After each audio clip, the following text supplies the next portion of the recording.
Hi, I'm Jackson Bird, and like seemingly every other, even vaguely nerdy queer person of my generation, I got my sex education not from school, because we didn't have sex ed. What's up, Southern United States? No, I got my sex education from fanfiction. Yep. Did I get your attention?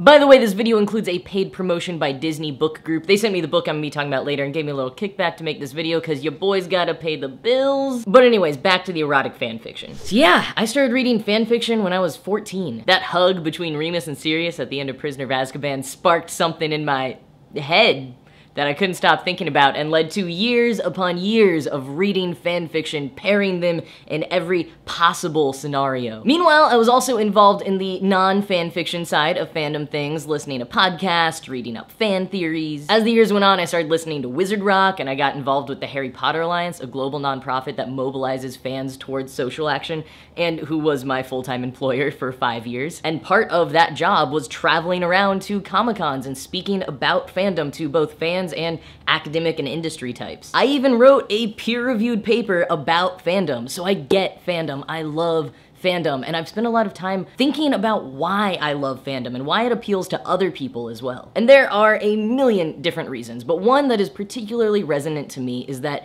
fan-created works show us the representation that's missing in mainstream media. Whether you are queer or a person of color or disabled or trans, you are probably not seeing yourself reflected in traditional media with any regularity or respect. But fanfiction is filled with representation of marginalized communities and identities. It gives people a chance to both see themselves reflected and create those representations themselves. It empowers them as creators and it gives them a platform if they want it. And I'm saying they, but I mean we. I'm a part of this. I spent my closeted years reading every trans headcanon from Glee fanfiction that I could get my hands on, and I'm only about half embarrassed to admit that. I mean, in the company of fandom people, I'm not embarrassed to admit that at all, because we all get how rich and well-written fanfiction can be. Operative word, can. I mean, it's a free-for-all, so there's gonna be some bad stuff out there. 50 Shades of Grey. But so much of it is well-written, and even sometimes when it's poorly written, you still enjoy it, because it's your favorite familiar characters being thrown into fun situations that you'd never see played out in the original source material. And with the rise of social media, fandom went a little mainstream, which meant that entertainment companies started paying attention to fandoms and engaging with them in sometimes positive, sometimes negative ways. And it's been really fascinating to watch, like as people have realized that fandoms aren't and have never been all white men, which means conventions are becoming more diverse, which has experienced some growing pains with it. And we started seeing media companies actually listening to fans' demands for more diverse representation and seeing the baby steps that have come out of that. And because I've been so fascinated by this merging of fandom with the mainstream over the past couple of years, I was so stoked when I heard about Britta Lundine's new book, Ship It, which follows one fictional instance of that merging. So again, full disclosure, this is a paid promotion by Disney Book Group, but I knew this book was coming for a long time, and I could not wait to read it. See, I first met Britta at a fandom professionals dinner party in Brooklyn,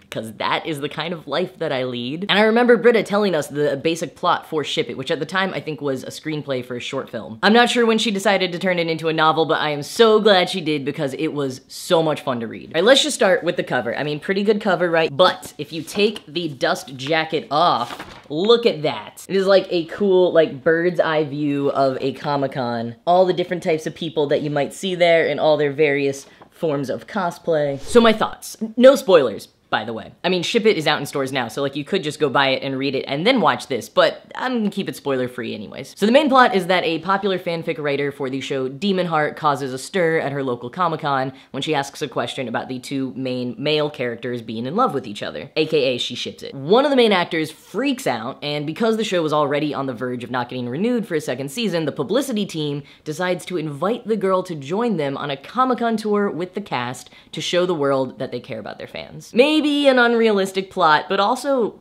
not. Like, media companies can do some bizarre PR things sometimes, especially when they're trying to show that they understand fandom, and they also just like to throw money at things to try to fix problems. And Britta does a really good job of making it believable as you're reading the story, which, like, is probably because she works in TV. Oh yeah, Britta Lundine is a writer on Riverdale. Did I mention that? NBD. But it's great because it means that she really understands the ins and outs of both the TV industry and of fandom. because she's been in fandom like her whole life. So what she does is set up all of the characters to be like archetypes of the various perspectives that you would find in the entertainment industry and in fandom. So you've got the chill, slightly clued in actor, the definitely not chill, totally clueless about fandom actor, the jaded showrunner who just wants everyone to stop bothering him, and the PR person who wants to exploit fandom in every possible way to save the show. On the fandom side, you've got the overzealous, slightly problematic, headcanons should be real canon person, and the fandom should just be fandom person who's slightly embarrassed to be involved with fandom at all. And this is probably one small critique I have. While the two main fandom characters are decent foils of each other, I wish we'd seen more sides of fandom elaborated on more. They get some mentions, but not the in-depth like explanations that we get from the two main characters, Tess and Claire. There's just so many layers of complexity and competing opinions in fandom, and I think Ship It does a better job of showing those than I've seen before in a book like this, but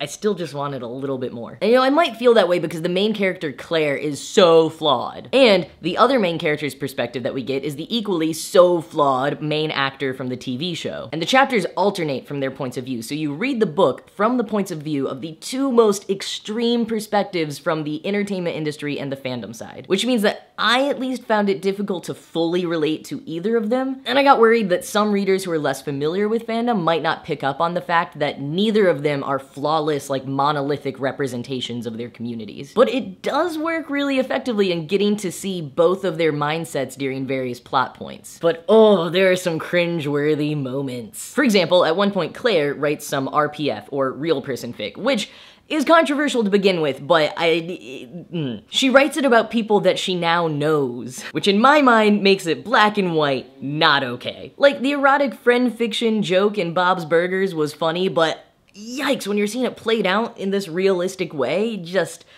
but I think it was supposed to be cringeworthy. Like, I think most of the cringeworthy moments are meant to show both how Claire learns and grows over the books, but also maybe to make me a little uncomfortable and check my own, like, too cool for fandom biases. Plus, it just makes for really fun reading. I read the book in like a day and a half because I did not want to stop. The two main fandom characters are a queer, interracial, same-gender couple, and the white character gets called out multiple times throughout the book for her inherent racial biases as a white person. Also, we get terms like homoromantic, pansexual not only used multiple times, but explained. So, awesome representation happening. Couple of other thoughts to wrap up on. So my roommate tells me that the book is very heavily supernatural inspired. I don't know much about supernatural, so I didn't pick up on that, and I don't know if it's intentional or something about the readers, but books belong to the readers, so whatever. But I actually thought that the show that the fictional TV show in the book was more like was Buffy, because the supporting character in the show is named Heart because he's a demon who has a heart. Kinda like Angel in Buffy is named Angel because he's a vampire with a soul. Anyways, there were so many other little moments that I loved, like one character mentions Wizard Rock, which was so cool and like weirdly meta, and I loved it. And there's a bunch of super current cosplayers mentioned, like Black Lightning and Kylo Ren and Winona Earp. It's just wild to see those names in a novel. And the main character totally brings up that weird paradox that comes up sometimes in fandoms of someone who has never had sex writing explicit sex scenes. And she talks about why fanfiction can be so much sexier than visual porn for some people. I'm just gonna link you to a slam poem that can explain that way better than I can. Link here and below. Or you could just read chapter 2 of Ship It. But in summation, I loved Ship It. It is so much fun to read like an actual published novel that talks about fandom in an accurate and genuine way. Not to mention, it's great to read queer books written by queer people that make queerness like no big deal, but also without erasing the challenges of being queer. I don't know if that makes sense. If it doesn't, I guess you'll just have to read it yourself and find out. But once again, Ship It by Britta Lundin is in stores now. You can get it at the link below or at any of your local independent bookstores. And thank you again to Disney Book Group for sending me the book and sponsoring today's video. In the comment section today, I want to know your ride or die ship, your OTP. Mine is of course Wolfstar, Remus and Sirius from Harry Potter. Though now that I said ride or die, I'm feeling pretty nostalgic for Han and Giselle from Fast and Furious. Leave your OTP in the comments below and give a thumbs up to other people's if you ship it too. If you like this video, please do hit that subscribe button for more videos every week and share the video with your friends. You can also follow me on Twitter, Instagram, and Goodreads at JackIsNotABird. Thank you so much for watching today. Happy reading, and I'll see you next time.